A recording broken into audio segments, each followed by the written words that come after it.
This is a demonstration showing you how you can use access to survey data that you've collected in a database. I have here a query that I've set up, a select query that shows the shopping habits table and the staff table. The shopping habits table actually shows the store preferences where people indicated they prefer to shop at. And when I run my query, you can see the names of these stores appear in the list like you see here. Except in this instance, it doesn't actually tell me how many times each of the stores have been selected. So you can see when I sort the information into alphabetical order, all of the store preferences are shown, but I don't want to have to go through and manually count each of these records if I can help it myself.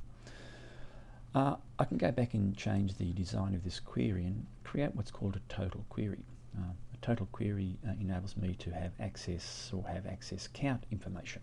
So by clicking on this little icon here with the sigma on the button face, I come up with a new row in the query design structure down here, and I'll choose preferences again.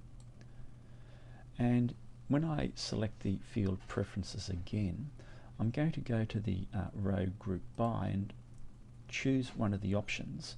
And the option that I'm going to select here is, or the function that I'm going to choose is count. Now count serves the purpose of being able to count the number of occurrences for each of those store names. And I'll also sort the information into descending order and run the query.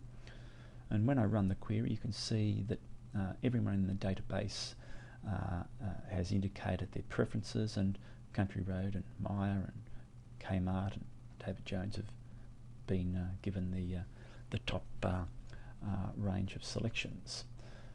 If I go back into my design, I want to just modify it slightly, and I want to be able to add a few extra components to it. In this instance, I'm actually wanting to find out the preferences for those people who live in particular cities. So let's just imagine I want to be able to find out all those people who live in Moonee Ponds, what their preferences were, those people who live in Brunswick, those people who live in, say, Coburg, those people who live in Melbourne, those people who live in Essendon,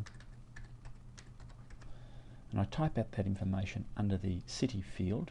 The criteria needs to be typed out in that field or in that column because that's city information. And when I set my query up like that and run it, you can see the information again shows the store preferences, the number of times the stores have been selected for the people who live in those cities. But I don't want to actually have the information fragmented like you see here. I want to be able to have the information consolidated, so I can see how many times Country Road, for example, has been selected, David Jones, and so on. I'm not really interested in knowing that there was one person saying Brunswick or 4 people in Coburg who like Country Road. I just want to know the preferences for those stores or the stores based upon the cities that I've selected.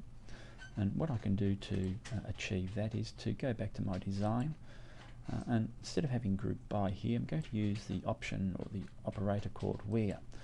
Where groups of data. So when I choose that option there, you'll notice the little tick box has been deselected, or there's no tick in that box. And when I run my query again, you'll see that the information displays the store preferences, showing you the count information, but it doesn't show you the breakdown according to city. That's what where has been able to achieve. But the key thing here is I've been able to filter out people who live in a particular city.